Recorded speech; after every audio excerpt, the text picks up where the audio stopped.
तो बच्चों पढ़ाई लिखाई चल रही है। बेटा हम लोग पिछले लेक्चर में पढ़ रहे थे डिफरेंस बिटवीन लायोफिलिक सोल और लायोफोबिक सोल। तो उसमें 2 पॉइंट और ऐड करना है आपको। जैसे हमारे पास था लायोफिलिक सोल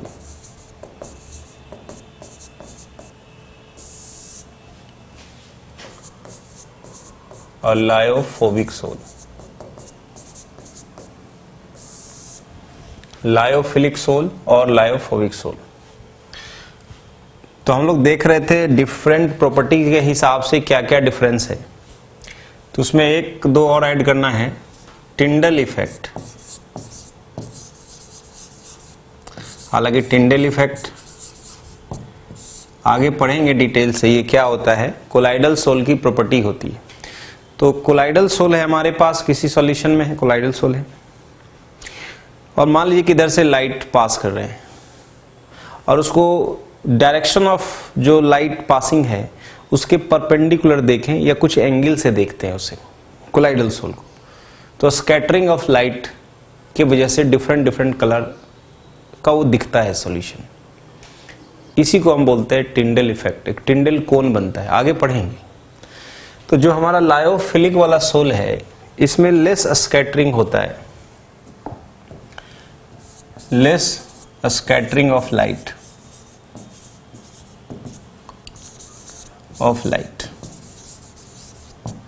और इसमें लिखना है मोर स्कैटरिंग ऑफ लाइट।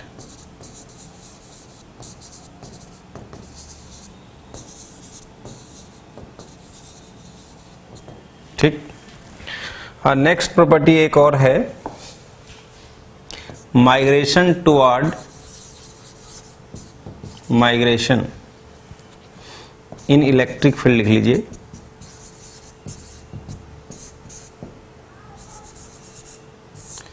तो जब हम लोग लायोफिलिक सोल को इलेक्ट्रिक फील्ड में डाल देते हैं तो ये हमारा एनोड की तरफ या कैथोड की तरफ, कौन लायोफिलिक सोल, माइग्रेट कर भी सकता है और नहीं भी कर सकता है, क्योंकि इसके अंदर चार्ज हो भी सकते हैं और नहीं भी हो सकते हैं।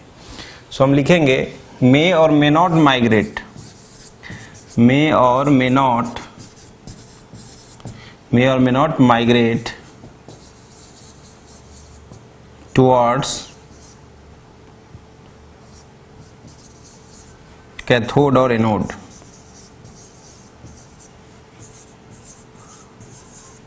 because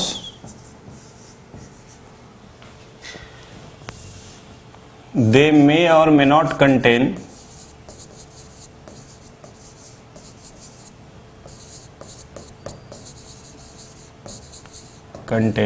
चार्ज, क्योंकि ये चार्ज रख भी सकते और नहीं भी रख सकते। और जो लायोफोबिक वाला होता है ये चार्ज रखता है एकदम पक्का, definitely.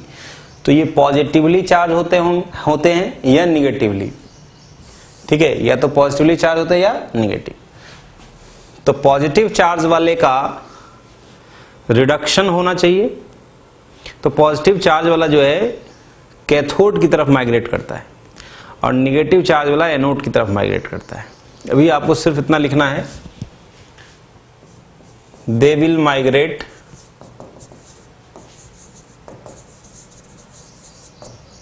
towards cathode or anode depending on nature of charge, क्योंकि इनके पास पॉजिटिव या निगेटिव चार्ज होते हैं। ठीक है, तो ये था हमारा difference between lyophilic sol and lyophobic sol. ठीक, अब नेक्स्ट हम लोग देखेंगे क्लासिफिकेशन। नेक्स्ट क्लासिफिकेशन देखेंगे सी, तीसरा टाइप जो हम पढ़ने जा रहे हैं, classification of colloids based on particle of disperse phase disperse phase की जो पार्टिकल है उसके हिसाब से क्लासिफिकेशन। तो इसके हिसाब से 3 प्रकार के होते हैं। पहला है मल्टी मॉलिक्यूलर कोलाइड, एक होता है मल्टी मॉलिक्यूलर कोलाइड, एक होता है मैक्रो मॉलिक्यूलर कोलाइड और एक होते हैं एसोसिएटेड कोलाइड। तो ये पार्टिकल के साइज के हिसाब से होते हैं, देखिएगा, या उनके जो बनने का जो तरीका है उस पे। मल्टी मॉलिक्यूलर कोलाइड का क्या मतलब है, जैसे नाम से ही पता चल रहा है, मल्टी यानी बहुत सारा मॉलिक्यूल से मिलकर के इस प्रकार के कोलाइड का निर्माण होता है। हमारे पास एक सिंगल गोल्ड का एटम लेते हैं, मतलब एक सिंगल गोल्ड का एटम, एक एटम को तो आंखों से भी नहीं देख सकते, और एक सिंगल गोल्ड एटम लेते हैं तो उसका जो डायमेंशन है वो कोलाइडल रेंज का नहीं, उसका डायमेंशन तो बहुत छोटा है। तो उसका आकार कोलाइडल रेंज का कैसे बढ़ जाए, में कन्वर्ट कैसे करेंगे। तो हम क्या करते हैं कि हमारे पास एक गोल्ड का एटम है ना, तो बहुत सारे गोल्ड के एटम को हम एक सुटेबल सॉल्वेंट में एग्रीगेट करा लेंगे, बहुत सारे गोल्ड एटम को। इतने एटम ले लें, लगभग 100 और उससे भी ज़्यादा, ताकि उनका जो डायमेंशन है वो कोलाइडल रेंज में आ जाए। कोलाइडल के लिए क्या होना चाहिए, डायमीटर 1 नैनोमीटर से 1000 नैनोमीटर के रेंज में आ जाए। तो इसलिए इसका नाम पड़ा है मल्टी मॉलिक्यूलर कोलाइड। तो मल्टी मॉलिक्यूलर कोलाइड को कैसे डिफाइन करेंगे, when disperse phase is prepared by addition और aggregation of large number of atoms or molecules, large number of atoms or molecules, so that their dimension come into the range of colloidal particle। ठीक, तो molecule यहाँ क्या क्यों लिखा है, यहाँ तो सर आपने गोल्ड का उदाहरण दिया। तो देखिए, एक सिंगल जो एसेट मॉलिक्यूल है, सिंगल एसेट मॉलिक्यूल, हालांकि एक सिंगल एसेट मॉलिक्यूल में 8 सल्फर के एटम, सल्फर के कितने एटम है, 8 एटम, बट 8 एटम होने पर भी इसका जो डायमेंशन है कोलाइडल रेंज का नहीं होता है, छोटा होता है इसका। तो ये हमारे पास एसेट है। वैसे तो अगर स्ट्रक्चर वाइज देखेंगे तो हमारा एसेट का स्ट्रक्चर तो ऐसा होता है, बट इसे आंखों से नहीं देख सकते, ये बहुत छोटा है, इसका रेंज जो है कोलाइडल रेंज में नहीं है। हालांकि कोलाइडल पार्टिकल को भी सिंपली आंख से नहीं देख सकते, लेकिन जो कोलाइडल पार्टिकल है उसके डायमीटर का रेंज कितना होता है, 1 नैनोमीटर से 1000 नैनोमीटर के बीच, और इसका साइज जो है बहुत छोटा है। तो ऐसे 100 से ज्यादा मॉलिक्यूल आपस में एग्रीगेट होंगे, पास पास आएंगे और बड़ा डायमेंशन बनाएंगे, और अगर यह डायमेंशन जब पहुंच जाएगा 1 नैनोमीटर से 1000 नैनोमीटर के रेंज में, तो हम बोलेंगे कि भैया कोलाइड बन गया, और नाम बोल देंगे मल्टी मॉलिक्यूलर कोलाइड। तो जैसे मैं इसको थोड़ा डिफरेंट कलर से दिखाता हूं, एक डॉट को यहां पर इस वाले केस में जो एक डॉट है, समझ लो कि 1 जो डॉट हमने लिया है रिप्रेजेंट कर रहा है, मान लो समझाने के लिए, रिप्रेजेंट 1 गोल्ड एटम। तो इंटायर ये जो फिगर है ये एक तरह से गोल्ड का सोल हो गया। सिल्वर सोल भी ऐसा ही बनता है, Ag सोल, सिल्वर के सोल, प्लैटिनम के सोल, प्लैडियम के सोल, ये सब इसी तरीके से बनते हैं। यहां पे भी बहुत सारे S8 के जो मॉलिक्यूल हैं वो एग्रीगेट हो रहे हैं, और ये रेंज जो आ गया वो हमारा कोलाइडल रेंज में आ गया। यहाँ एक जो डॉट है वो अकेला ही एक एसेट मॉलिक्यूल है। तो ऐसे बहुत सारा एसेट मॉलिक्यूल एग्रीगेट हुआ है, सो दैट कि इनकी जो डायमीटर है कोलाइडल के रेंज में आ जाए। ठीक, तो आगे समझ में एक क्वेश्चन, ये मैं नोट करके ही लिखा देता हूं। पहला एसिड मॉलिक्यूल और दूसरा एसिड मॉलिक्यूल, पहला एसिड मॉलिक्यूल और दूसरा एसिड मॉलिक्यूल किस फोर्स के वजह से एग्रीगेट हो रहा है, फोर्स कौन सा रिस्पॉन्सिबल है कि ये आपस में एग्रीगेट हो रहा है। एक सुटेबल सॉल्वेंट में जब इसे हम डिसॉल्व करते हैं तो ये घुलते नहीं है, घुलेगा तब तो ट्रू सॉल्यूशन बन जाएगा। इसे जब हम डिसॉल्व करते हैं तो एग्रीगेट बनाते हैं थ्रू वॉन डर वाल फोर्स। जैसे मान लीजिए कि ये हमारे पास पहला एसिड मॉलिक्यूल हो गया, वैसे ये दूसरा एसिड मॉलिक्यूल हो गया हमारे पास, तो पहला और दूसरा के बीच वॉन डर वाल फोर्स लगता है। कौन सा फोर्स लगता है? वॉन डर वाल फोर्स। तो हमसे ये पूछा है एक बार क्वेश्चन कि मल्टी मॉलिक्यूलर कोलाइड में, in multi molecular colloid, molecular colloid कौन सा फोर्स रिस्पॉन्सिबल है? वॉन डर वाल फोर्स ऑपरेट। कौन सा फोर्स ऑपरेट होता है? वॉन डर वाल फोर्स ऑपरेट होता है। ठीक है बच्चों, तो आपको समझ में आ गया कि इस तरीके से हम लोग मल्टी मॉलिक्यूलर कोलाइड बनाते हैं। तो इसे नोट कर लिया जाए।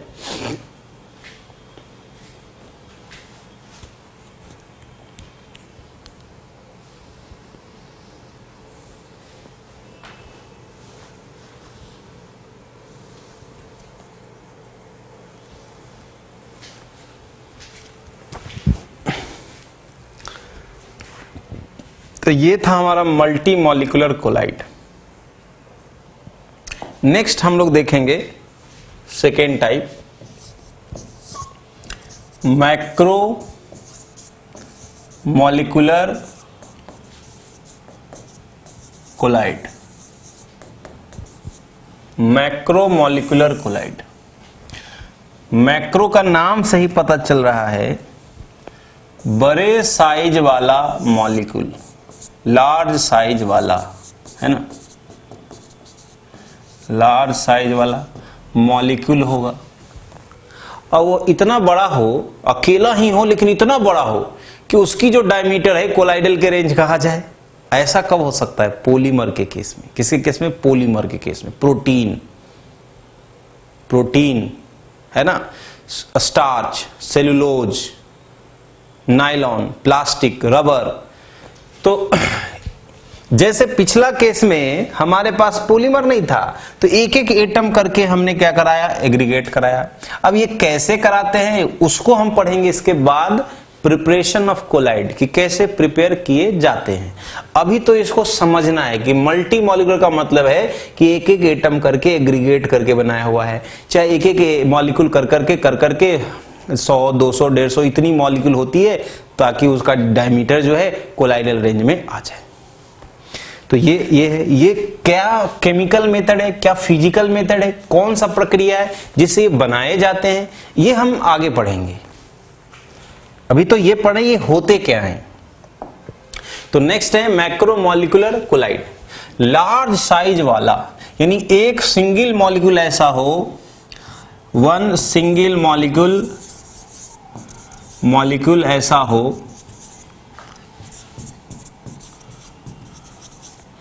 should be in colloidal range।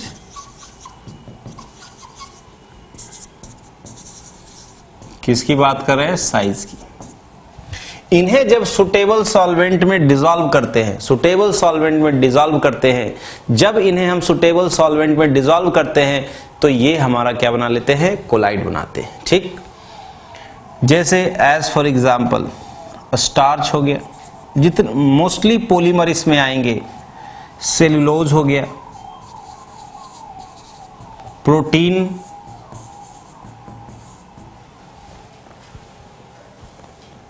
Rubber,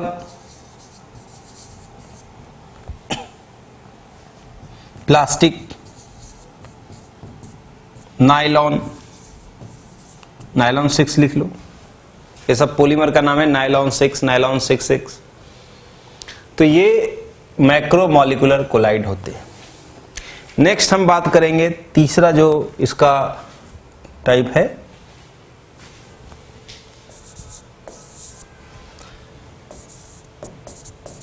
associated collide. Associated collide, देखिए इसका क्या मतलब होता है, एसोसिएटेड कोलाइड का मतलब क्या होता है, समझना ध्यान से। इसमें तो एक ऐसा ही सिंगल मॉलिक्यूल है जो काफी बड़ा साइज का है, जिसका डायमीटर ही हो गया एक तरह से कोलाइडल पार्टिकल के रेंज का, और इधर वाले में बहुत छोटे छोटे मॉलिक्यूल्स हैं या एटम हैं जो एग्रीगेट हो रहे हैं, इकट्ठे, एग्रीगेट होना यानी इकट्ठा हो रहा ना, इकट्ठा होना, एग्रीगेट होकर के इनकी जो डायमीटर है कोलाइडल रेंज के डायमीटर में कन्वर्ट हो रही है। ऐसा भी तो हो सकता है कि कोई ऐसा मॉलिक्यूल हो जो ना तो बहुत छोटा हो ना बहुत बड़ा हो, बीच वाला हो, तो उसको हम बोलेंगे, वो बनाते हैं कोलाइड, तो उसे हम बोलते हैं एसोसिएटेड कोलाइड। एसोसिएटेड कोलाइड, तो ये क्या होता है एसोसिएटेड कोलाइड, ये ऐसा सब्सटेंस होता है, these are substances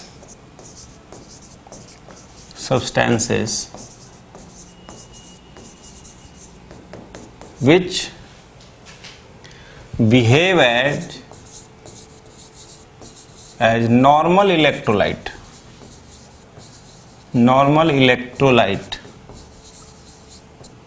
which behave as normal electrolyte at low concentration। यानी अगर इनका लो कंसंट्रेशन लेते हैं तो नॉर्मल इलेक्ट्रोलाइट की तरह बिहेव करना, यानी ट्रू सॉल्यूशन की तरह बर्ताव करते हैं। But at higher concentration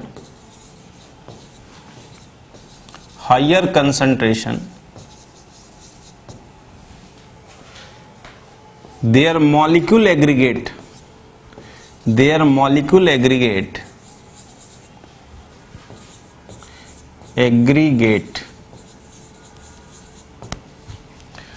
to form particle of colloidal size, particle of colloidal range।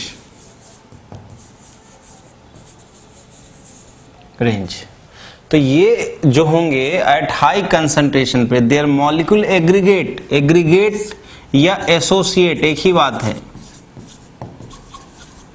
To form particle of colloidal range, therefore they are called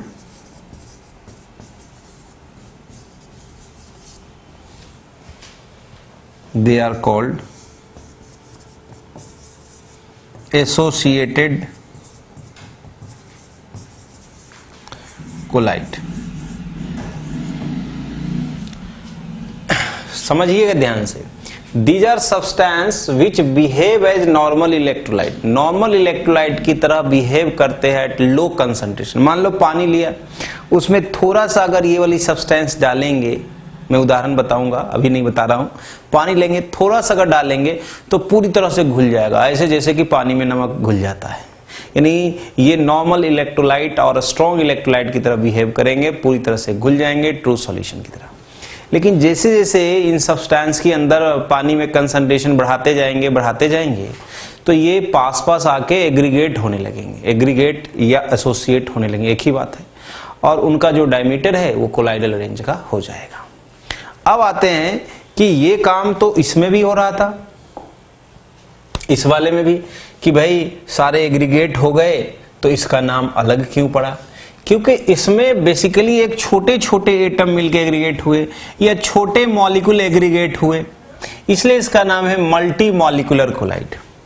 लेकिन इन सब के मॉलिक्यूल या एटम से एसोसिएटेड वाले का साइज बड़ा होता है, बट पॉलीमर तो नहीं होते हैं, बट इनका साइज बड़ा होता है और ये मिशेल बनाते, जैसे एज फॉर एग्जाम्पल, अभी क्लियर हो जाएगा, as for example soap, detergent.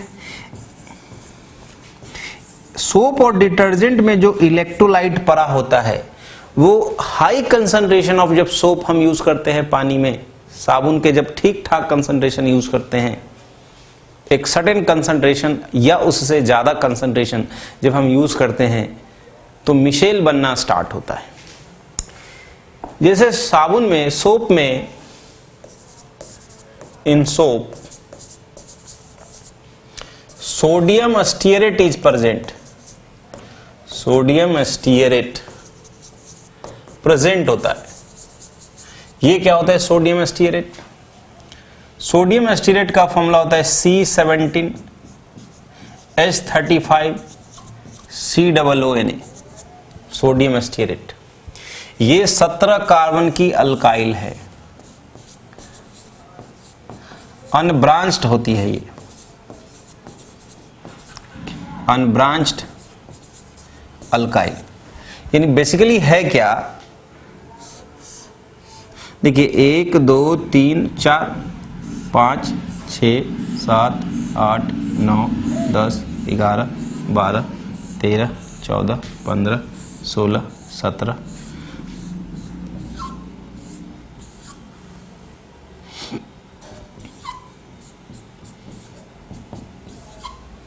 ये मैंने लिखा। बेसिकली यहां से लेके यहां तक ये जो हिस्सा है हमारे पास, ये है C17H35 और ये हिस्सा हमारा हो गया COO- और ये Na+। इस पूरे चीज को शॉर्ट में हम लोग इस तरीके से दिखा देते। ये आपको दिख तो रहा है O-, बट ये COO- को रिप्रेजेंट करता है। ठीक है, ये हमारा हाइड्रोफिलिक पार्ट है, ये पानी को लव करता है, हाइड्रोफिलिक पार्ट, हाइड्रोफिलिक पार्ट। ऐसा क्यों बोलते हैं? क्योंकि हाइड्रो यानी पानी हो गया, वाटर हो गया, तो वाटर के पास ऑक्सीजन ज्यादा खींचेगा ना, इलेक्ट्रोनेगेटिव है, तो इधर डेल माइनस इधर डेल प्लस, उसी तरह से इधर डेल माइनस, तो मैं 2 डेल माइनस लिखता हूं डेल प्लस। तो ये निगेटिव चार्ज क्या है, हाइड्रोजन के डेल प्लस चार्ज को अट्रैक्ट कर रहा है, यहाँ भी डेल माइनस होगा। ठीक, तो ये H+ को अट्रैक्ट करता है। तो हम इसे ये बोलते हैं कि हाइड्रोफिलिक वाला पार्ट, और इसे बोलते हैं हाइड्रोफोबिक पार्ट, पानी से नफरत करता है। तो इधर वाला पार्ट जो है हमारा हाइड्रोफोबिक है, फोबिक। तो ये भी पार्ट हमारा एक तरह से क्या हो गया, हाइड्रोफोबिक को रिप्रेजेंट करता है, हाइड्रोफोबिक। क्योंकि हम लोग इतना बार बार नहीं बनाते हैं, ऐसे ही लिखा जाता है हाइड्रोफोबिक पार्ट। और COO- की जगह हम लिख लेंगे सिंपली O- ऐसे दिखा रहे हैं, इसका मतलब ये हाइड्रोफिलिक पार्ट दिखाया हुआ है। ठीक है, क्या होता है बेटा कि जैसे हमारे पास मान लीजिए केस फर्स्ट, पानी लिया आपने, ठीक है, पानी लिया, लेकिन at low concentration of soap, low concentration of soap, soap का कंसंट्रेशन कम है, तो निश्चित बात है उसमें स्टीयरेट भी कम है। तो जो हमारे पास सोडियम स्टीयरेट है, ये Na+ और ये बोला पूरा जो पार्ट है, ये तो सॉल्ट है, तो पहले तो 100% टूट जाएगा, आयोनाइज हो जाएगा 100%। तो अंदर पानी के अंदर Na+ एक्वस पड़ा रहेगा, पानी के अंदर Na+ एक्वस पड़ा रहेगा, इससे कोई दिक्कत नहीं, ये सॉल्युबल है पानी में। लेकिन ये हमारे पास पानी है, मैंने वाटर है इस बीकर में, मान लीजिए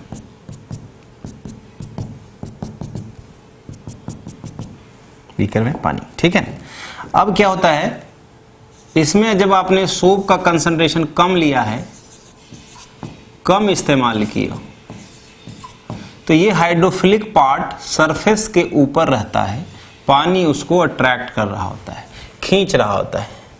लेकिन कंसंट्रेशन कम है तो नॉर्मली सरफेस पे ही रहता है। तो at low concentration of soap हमारा स्टीयरेट वाला पार्ट जो है सरफेस के ऊपर रहेगा, और ये पूरी तरह से टूट गया है, Na+ और ये COO- वाला पार्ट अलग है, तो स्ट्रॉन्ग इलेक्ट्रोलाइट की तरफ बिहेव करता है, बिहेव एज नॉर्मल इलेक्ट्रोलाइट। अभी कोलाइडल सॉल्यूशन नहीं बना है, लेकिन जब हम इसका कंसंट्रेशन बढ़ाते जाएं और सोप डालते जाएं, यानी केस 2 की बात कर रहे हैं हम, eight high concentration of soap,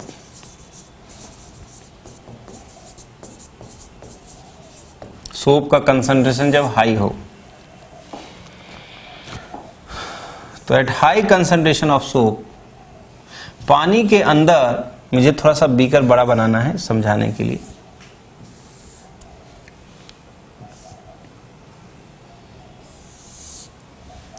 ये हाई कंसंट्रेशन ऑफ सोप है।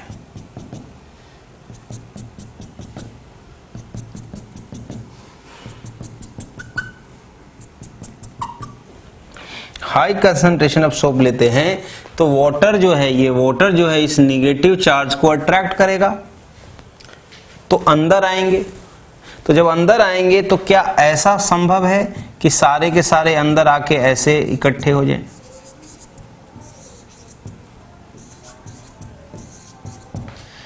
तो आंसर है ऐसा नहीं होता। क्यों नहीं होता? कि जैसे अंदर आए और इस तरीके से अगर बनेगा झुंड जैसी चीज, तो इन माइनस माइनस के बीच फिर क्या होने लगेगा? रिपल्सन होने लगेगा। तो अंदर तो आते हैं बट ऐसे नहीं आते, ये गलत है। कैसे आते हैं देखिएगा,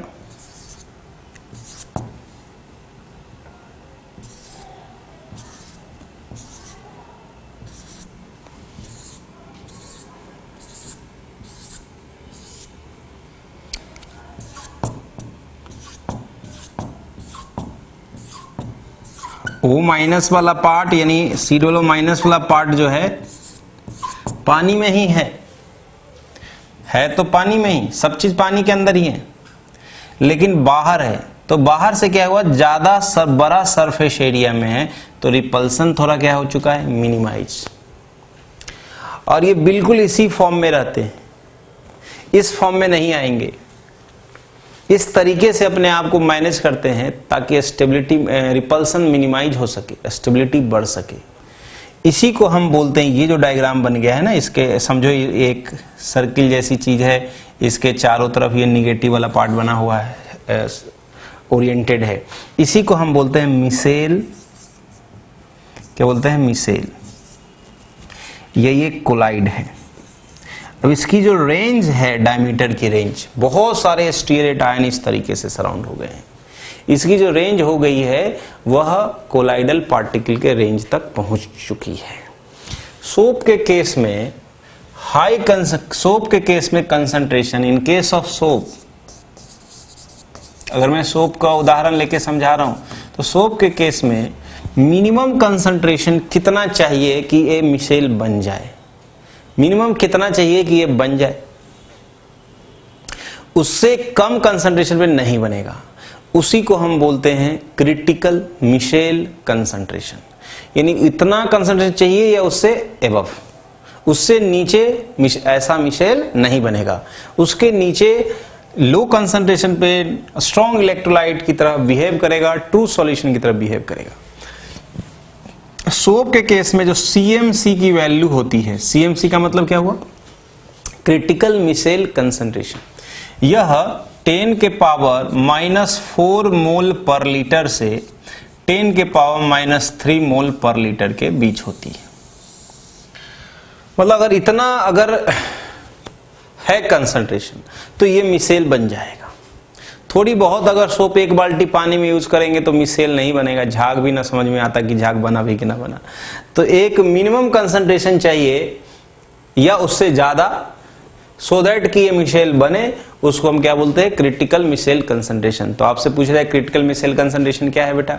तो critical micelle concentration is the minimum concentration of associated of substance required to form micelle.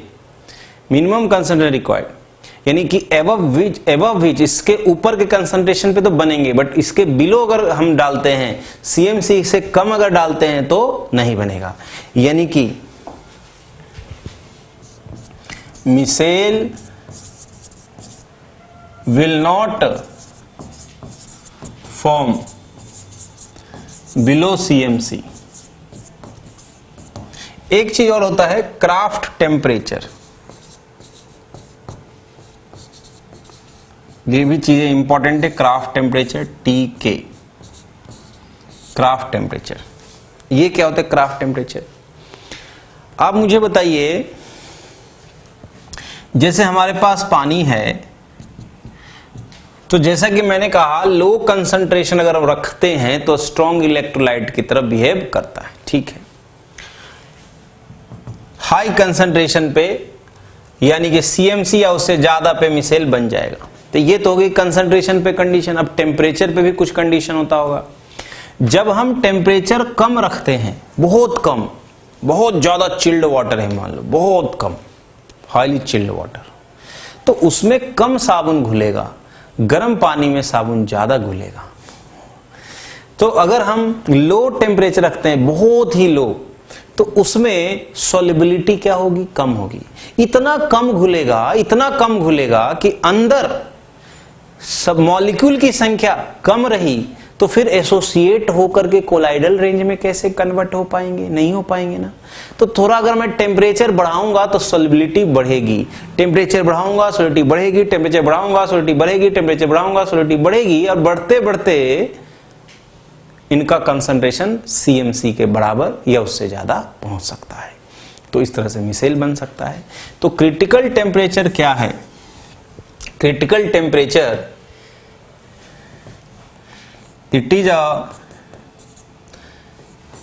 Temperature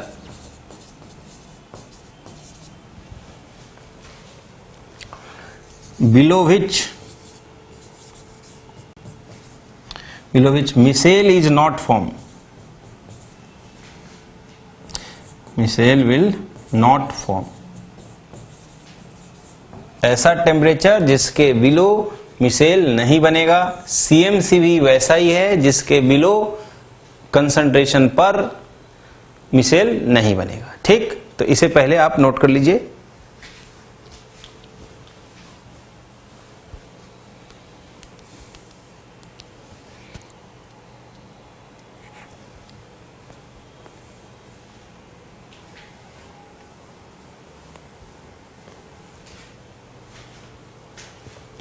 कई किताब में इसको दूसरे तरीके से भी डिफाइन करते हैं। It is temperature below which micelle will not form, अर्थात it is the temperature above which micelle will form, ऐसे भी कह सकते हैं। So it is temperature above which micelle will form. वैसे CMC को भी ऐसे ही कई बुक में लिख देते हैं कि इतना कंसंट्रेशन जिसके नीचे तो मिसेल नहीं बनेगा, यानी CMC is the concentration above which micelle will form, ठीक। तो दोनों है, एक है कंसंट्रेशन पे कंडीशन है और एक है हमारा टेम्परेचर पे कंडीशन। तो इसे लिखिए, फटाफट नोट कीजिए।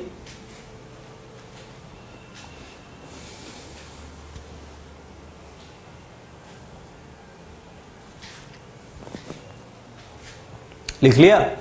तो नेक्स्ट हम लोग देखेंगे कि जो साबुन है उसका क्लींजिंग एक्शन क्या है, क्लींजिंग एक्शन ऑफ सोप।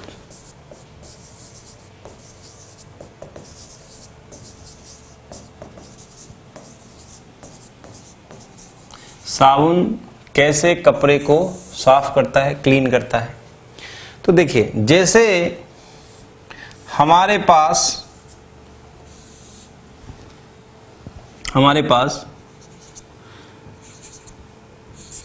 पानी में मान लीजिए कि हमने सोप यूज किया,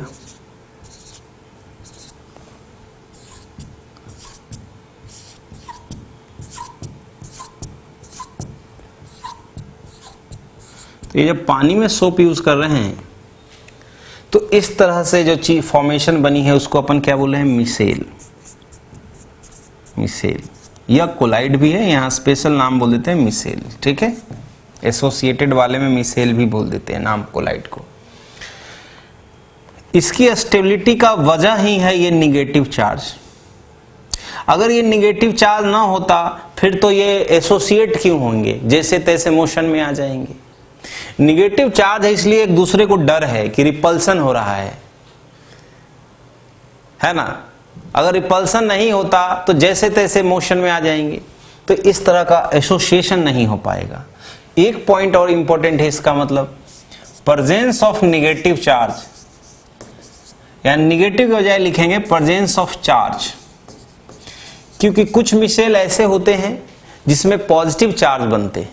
पॉजिटिव चार्ज होते हैं चारों तरफ। कौन से चार्ज? Positive charge. तो हम बाद में बात करेंगे। तो सीधे लिखते हैं presence of charge is responsible for stability of micelle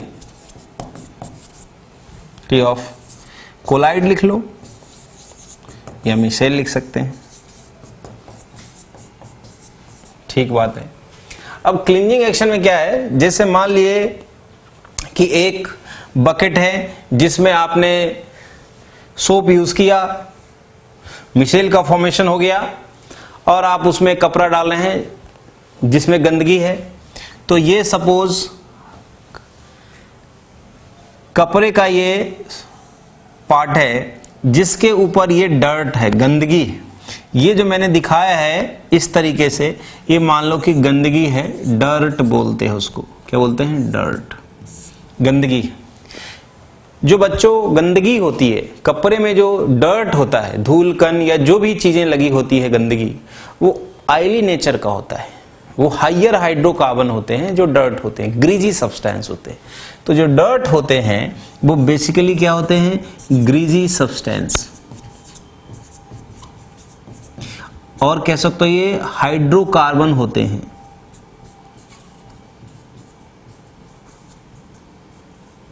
आपने सुना होगा पेट्रोल वॉश। पेट्रोल क्या है? ग्रीजी सब्सटेंस है, हाइयर हाइड्रोकार्बन है, हाइड्रोकार्बन एक तरह से। तो इसमें जो डर्ट है वह भी ग्रीजी सब्सटेंस है। पेट्रोल में जो हाइड्रोकार्बन है एक तरह से हाइड्रोकार्बन है, और ग्रीजी सब्सटेंस ये भी हाइड्रोकार्बन है। तो लाइक डिसॉल्व लाइक, ये प्रिंसिपल होता है। तो पेट्रोल जो है गंदगी के को आसानी से वॉश कर लेता है क्योंकि उसको अट्रैक्ट करता है, इसमें से गंदगी को पुल करता है। तो ये ग्रीजी सब्सटेंस है, हाइड्रोकार्बन है। ठीक है।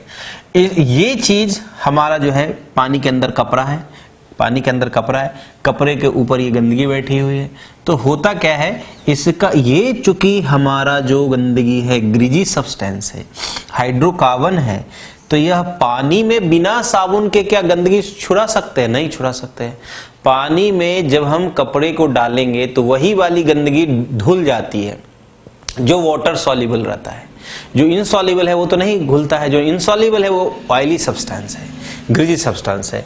तो कपड़े के ऊपर जो ग्रीजी सब्सटेंस है, डर्ट है, ऑयली सब्सटेंस है, वो कैसा है? हाइड्रोकार्बन है। तो वो हाइड्रोफोबिक नेचर का है। कौन सी नेचर का है? हाइड्रोफोबिक नेचर का है।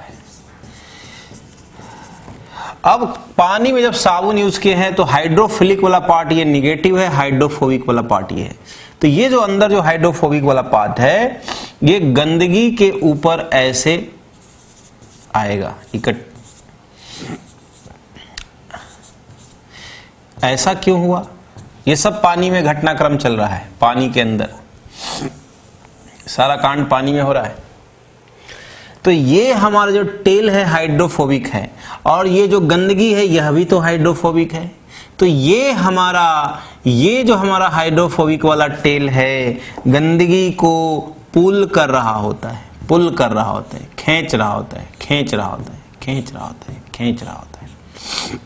और इसके मिसेल के जो हाइड्रोफिलिक पार्ट है उसको पानी खींच रहा होता है, पानी खींच रहा होता है। कैसे खींच रहा होता है भाई?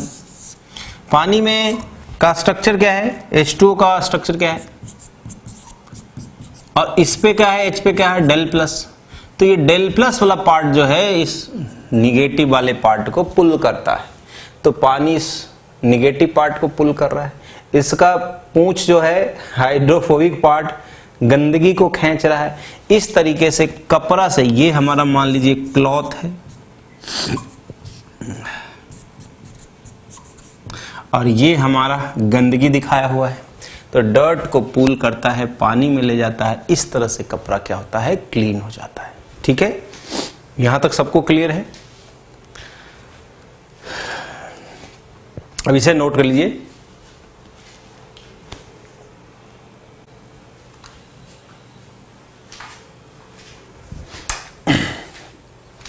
तो लिख लिया इसे।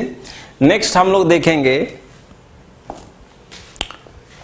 Condition for micelle formation. क्या कंडीशन है? Condition for micelle formation.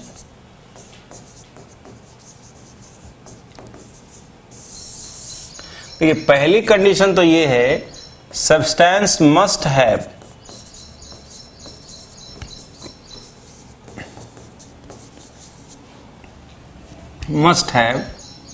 Hydrophobic part.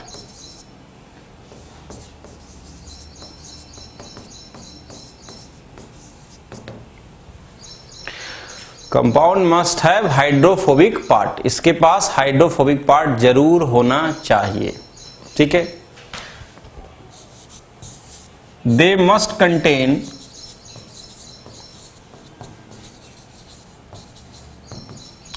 Group like COO minus group उनके पास होना चाहिए, चाहे SO3 माइनस भी हो सकता है, SO4 2 माइनस भी हो सकते हैं, नहीं SO4 माइनस,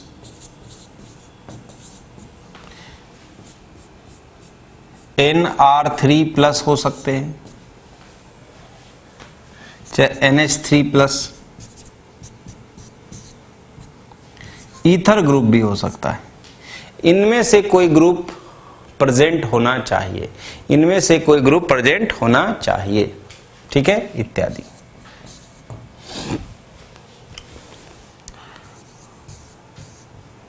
और एक नोट करके लिख लेंगे, जो भी सब्सटेंस मिसेल बनाते हैं उन्हें हम सरफेक्टेंट्स भी बोलते हैं। Micelle are also called micelle forming substance, micelles forming substance are also called surfactant. Surfactant का मतलब है सरफेस पे एक्टिव रहने वाला, surface active agent, surface active agent.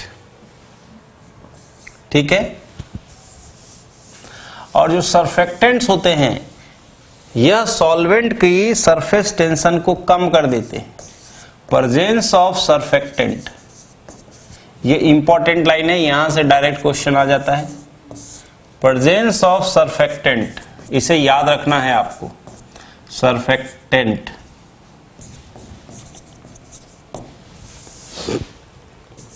Decreases surface tension.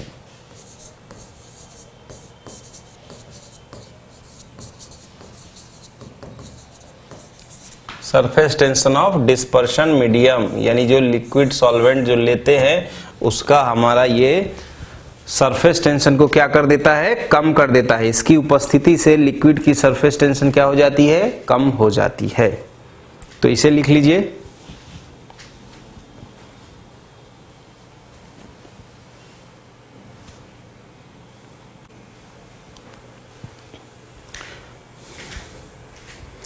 तो लिख लिया आपने। नेक्स्ट हम लोग देखेंगे type of surfactants.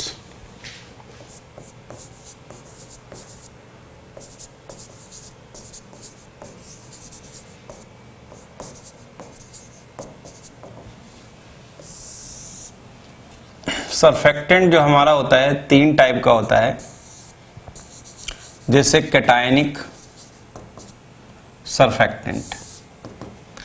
Cationic surfactant ये होगा लाइक हमारे पास है, जैसे हमने लिया C16H33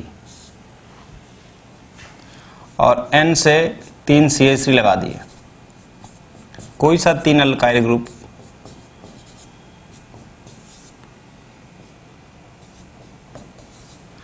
तो ये हमारा 16 कार्बन का अल्काइल ग्रुप लगा है। देखिए 16 कार्बन के एल्केन का फॉर्मूला क्या होगा, C16H34। तो अल्काइल का फॉर्मूला क्या होगा, C16H33। एक हाइड्रोजन हटा दिया। तो ये हमारा जो है हाइड्रोफिलिक पार्ट है, हाइड्रोफिलिक पार्ट है। और ये हमारा हाइड्रोफोबिक पार्ट।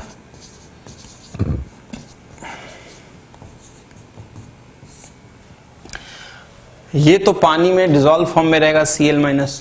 तो ये जो पूरा हमारे पास है ये ऐसे ऐसे एग्रीगेट हो जाएंगे वाटर के अंदर और इस तरीके से ये मिसेल बनाएंगे वाटर के अंदर।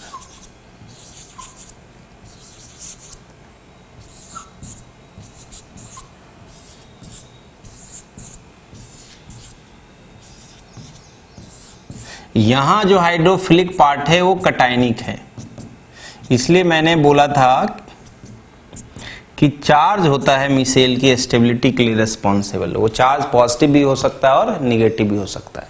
तो ये हमारा कटायनिक वाले का उदाहरण हो गया। इसी तरह से एक एग्जाम्पल ये हो गया। दूसरा C16H33, ये ग्रुप इससे लगा है मान लीजिए,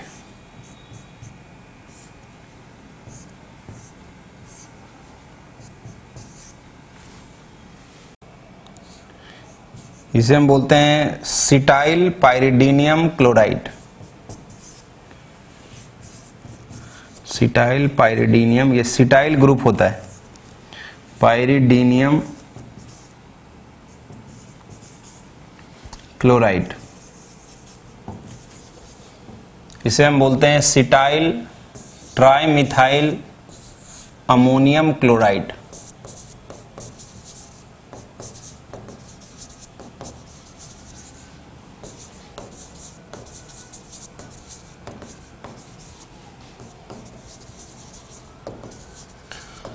ठीक है, तो ये हमारा कटायनिक सरफेक्टेंट का उदाहरण हो गया। ठीक है ना।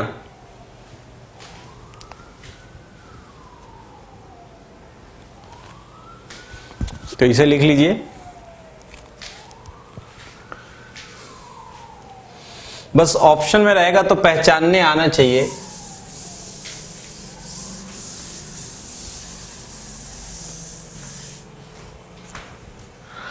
वैसे जैसे हमारे पास है 18 कार्बन वाला अल्केन में कितना हाइड्रोजन होगा, 18 दूनी 36 और 2 38, लेकिन अल्काइल लेना है तो 37।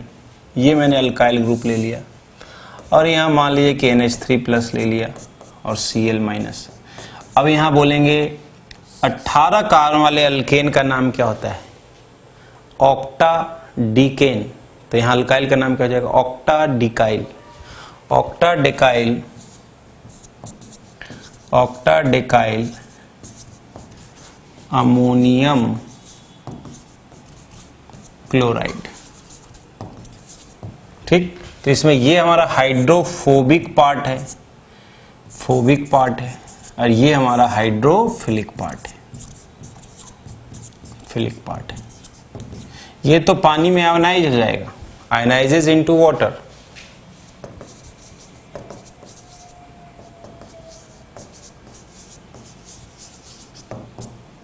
मिसेल तो हमारा इस पूरे पार्ट के वजह से बनता है, इसके वजह से बनेगा, उस से इसके वजह से मिसेल बनेगा।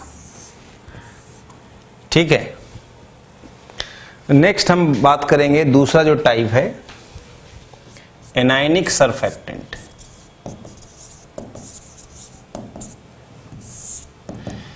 जैसे C17 स्टीरेट ही हो गया, H35 COO -Na+, तो एनायन दिखना चाहिए। तो इसे हम बोलेंगे कि ये हमारा हाइड्रोफिलिक पार्ट है,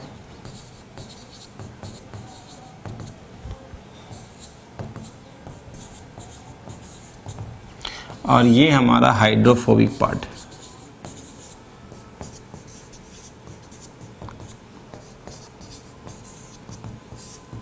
तो एनायनिक भी नेचर का हो सकता है। जनरली कार्बन जो है 15, 16, 17, मिनिमम 15 कार्बन तो होती है, टोटल 15 या 16 कार्बन होते हैं। थोड़ा बड़ा साइज मॉलिक्यूल होता है ये, वो एसोसिएट होके क्या बनाता है, मिसेल बनाता है। ठीक, वैसी 16 कार्बन का 18 कार्बन का भी ले सकते हैं। ठीक है ना। जैसे मैं दूसरा मान लो यहाँ लिख देता हूँ C16H33, और SO3Na ये भी हो जाएगा। तो आपसे पहचानने के लिए पूछ सकता है कि निम्न में से कौन कैटायनिक कौन एनायनिक है, तो ये सब हमने कौन सा एग्जाम्पल लिखा है, एनायनिक। ठीक है ना। एक होता है न्यूट्रल सरफेक्टेंट।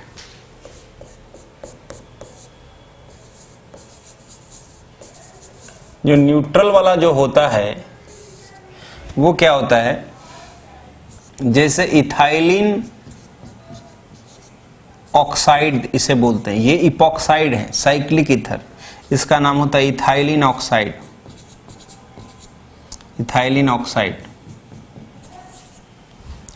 अभी पहले समझना है, अगर मैं इसके ऊपर अल्कोहल की रिएक्शन कराता हूं तो क्या होगा, ये यहां अटैक करेगा और इसको ब्रेक कर देगा। पहले मैं समझा रहा हूं।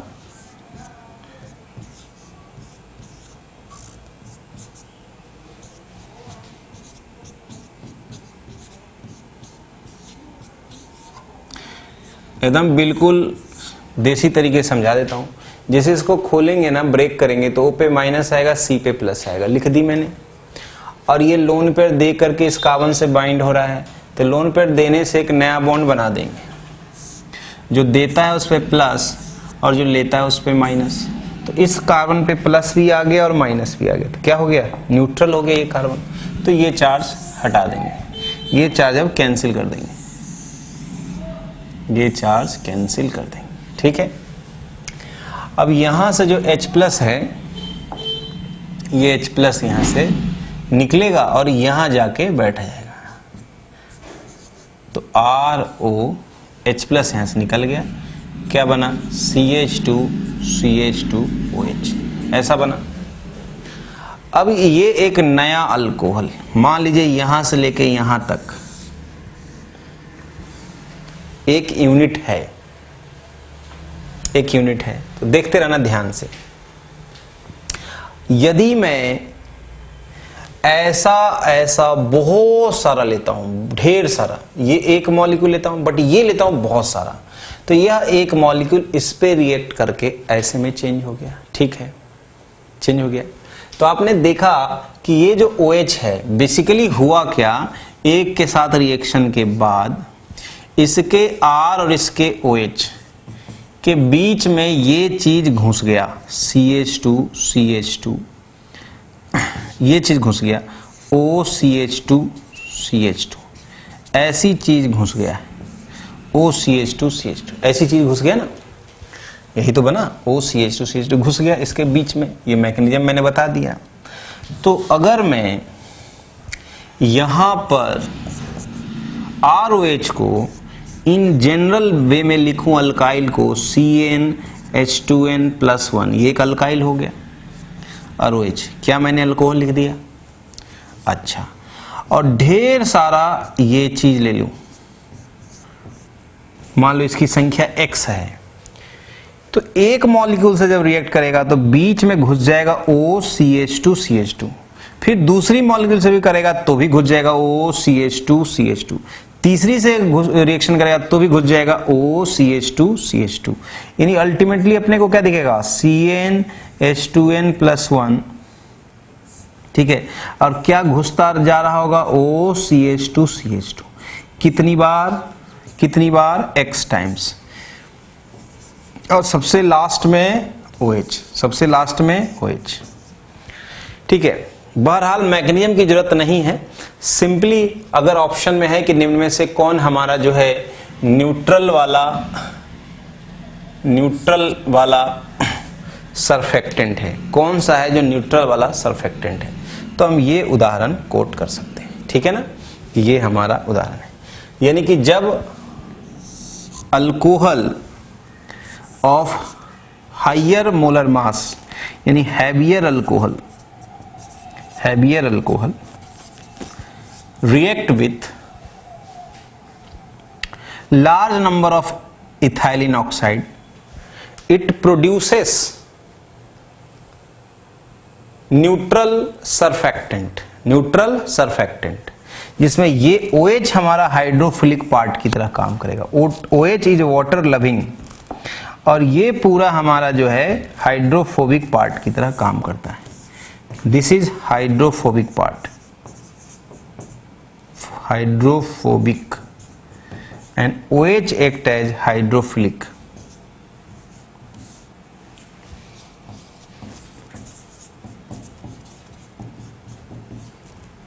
Hydrophilic part.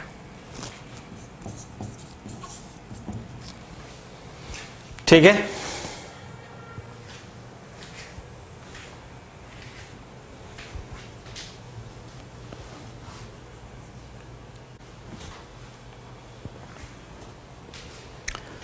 तो ये 3 तरह के हमारे होते हैं सरफेक्टेंट्स। इसके बाद हम लोग देखेंगे कि नेक्स्ट लिखेंगे preparation of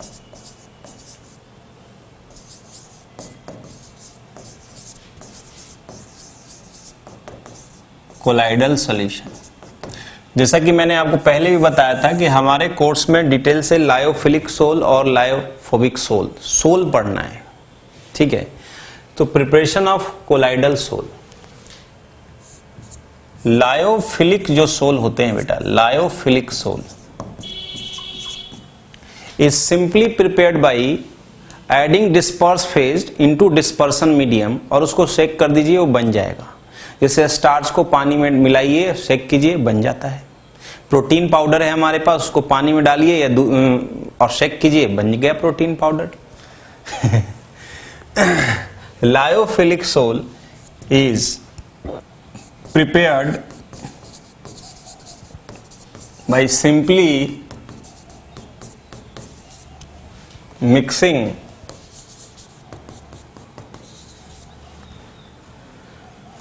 the disperse phase into suitable dispersion medium.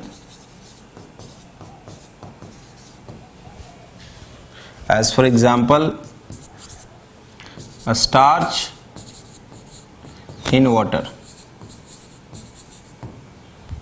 protein in water, protein से एक आता है ना,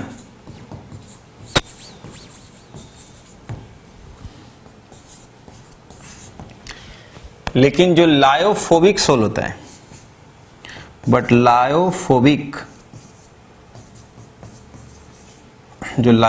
सोल होते हैं, sol are prepared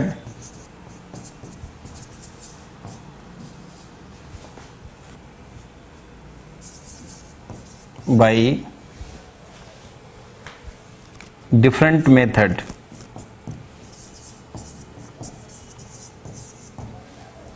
lyophobic sol को बनाने में ज्यादा पापड़ बेलना पड़ता है, ज्यादा मशक्कत करना पड़ता है। ये कैसे बनता है? तो इसको बनाने के 2 तरीके हैं। तो होता है डिस्पर्सन मेथड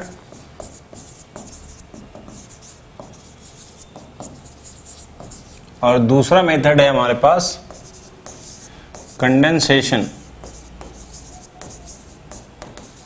या एग्रीगेशन मेथड।